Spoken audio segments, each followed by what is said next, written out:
तर त्यावर आम्ही जे मागच्या 2 दिवसात चर्चा केली त्याच्यानंतर आम्ही असं ठरवलं की येणाऱ्या सप्टेंबर महिन्यात कॉकरोच जनता पार्टी एक नेशन वाईड कॅम्पेन करेल। त्या कॅम्पेनचं नाव असणार आहे क्या बोलती पब्लिक।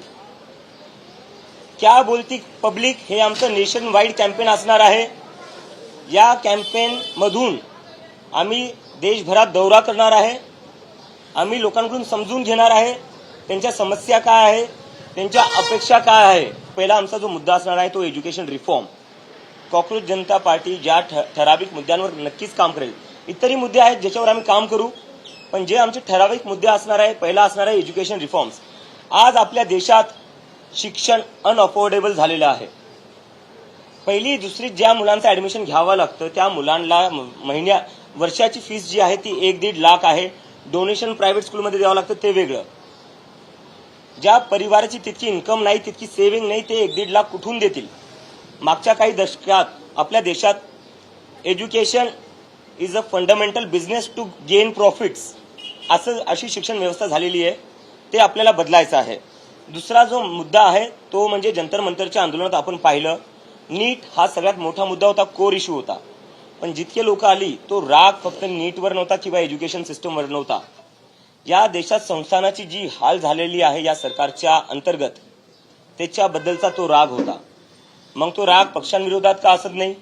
सकाळी लोक म्हणतात की आम्ही निवडून कोणाला देतो, संध्याकाळी तो दुसऱ्या कोणत्या पक्षात असतो। आणि दुसरं जे आहे ज्युडिशरी, देशात ज्युडिशरी बद्दलही लोकांच्या मनात खूप मोठे मोठे प्रश्नचिन्ह निर्माण झालेले आहेत। आणि दुसरं आहे, आता तुम्ही सगळे मीडियाचे साथी खूप सगळे आलेले आहेत, तुम्ही आलेले, तुमचा आम्ही खूप आदर करतो, तुम्ही ग्राउंडवरची रिपोर्टर आहेत। मीडिया आता लोकांचा आवाज राहिलेली नाहीये। मीडिया फक्त सत्ता पक्ष जी कोणी पार्टी बसेल तिचा आवाज बनून राहते, त्यांचं गुणगान करण्यात मीडिया राहिलेली आहे। तर मीडियाला इंडिपेंडेंट बनवणं आणि मीडियाची कुठे ना कुठे क्रेडिबिलिटी वापस आणणं हेही करणं खूप गरजेचं आहे। कारण की जोपर्यंत मीडिया इंडिपेंडेंटली वागणार नाही तोपर्यंत सरकारला अकाउंटेबल बनवणं शक्य नाहीये।